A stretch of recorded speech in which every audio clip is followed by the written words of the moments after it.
સુરતના અડાજણ વિસ્તારમાં મેટ્રો સ્ટેશનના કારણે પડી રહેલી મુશ્કેલીને લઈ સાંસદ અધિકારીઓ સાથે સ્થળ નિરીક્ષણ કર્યું હતું। સુરતમાં હાલ મેટ્રોની કામગીરી પૂરા જોશમાં ચાલી રહી છે, જો કે તેને લઈ લોકોને ભારે હેરાનગતિ થઈ રહી છે।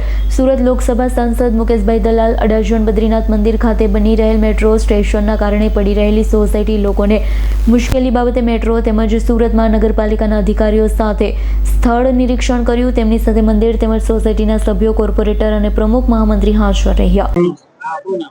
મારું નામ ધરમસિંહ છે અને હું હાલ અહીંયા અડાજણમાં બદ્રીનારાયણ મંદિર પાસેથી બોલી રહ્યો છું।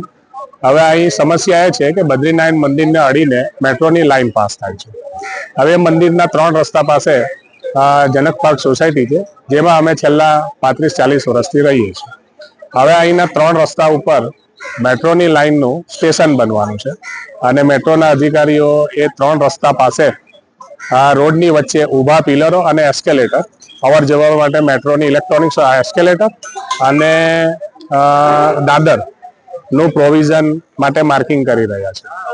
જો આ વસ્તુ અહીંયા બનશે તો ઘણી સમસ્યા સ્થાનિકોને નડે એવી છે। કારણ છે કે સોસાયટીમાં બદ્રીનારાયણ મંદિરમાં સ્કૂલ ચાલે છે, તો સ્કૂલના બાળકોને ત્યાં વાન, ઓટો રિક્ષા અને બસ આવતી છે અને બરાબર રોડની સામે બદ્રીનારાયણ મંદિરમાં પણ સંસ્કૃત પાઠશાળા ચાલે છે વર્ષોથી। બદ્રીનારાયણ મંદિરમાં લગ્ન માટેની 4 વાડીઓ છે, એટલે કાયમ અહીંયા લગ્નના પ્રસંગ હોવાથી ખૂબ ટ્રાફિક રહે છે।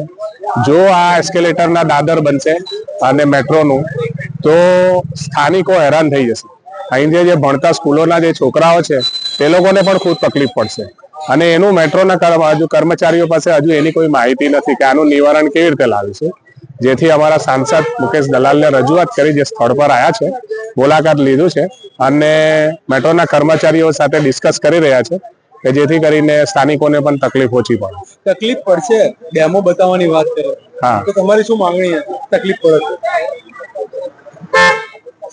સમસ્યા બાબતે અડાજણમાં જે મેટ્રોની કામગીરી ચાલી રહી છે, ત્યાં બદ્રીનારાયણ મંદિર પાસે એક એલિવેટર ને બધું બની રહ્યું છે, તો ત્યાં આગળ સ્થાનિક લોકોને એક શંકા હતી કે અહીં બનવાથી મોટી ગાડી વળાંકમાં કોઈ પ્રશ્ન ઉપસ્થિત થશે। એટલે આથી અધિકારીઓને મેં સ્થળ પર બોલાવ્યા હતા। અધિકારીઓ કહ્યું કે ભાઈ અમે તમને પ્રેક્ટિકલ બતાવીશું કે અહીં કોલમ બન્યા પછી પણ ગાડી મોટી વળાવવામાં કોઈ તકલીફ પડવાની નથી। એટલે એ બતાવશે, ડેમોન્સ્ટ્રેશન કરાવશે એ લોકોને અને એ લોકોને કન્વિન્સ કરશે કે જો આ પ્રશ્ન નથી અને એ ઉપરાંત બીજા કોઈ પ્રશ્નો હશે તે સાથે મળીને ઉકેલ કરીને કામગીરીને આપણે આગળ ધપાવીશું। Bureau report S9 news Surat. અમારી તમામ માહિતીથી અપડેટ રહેવા માટે જોડાયેલા રહો S9 ન્યૂઝ સાથે।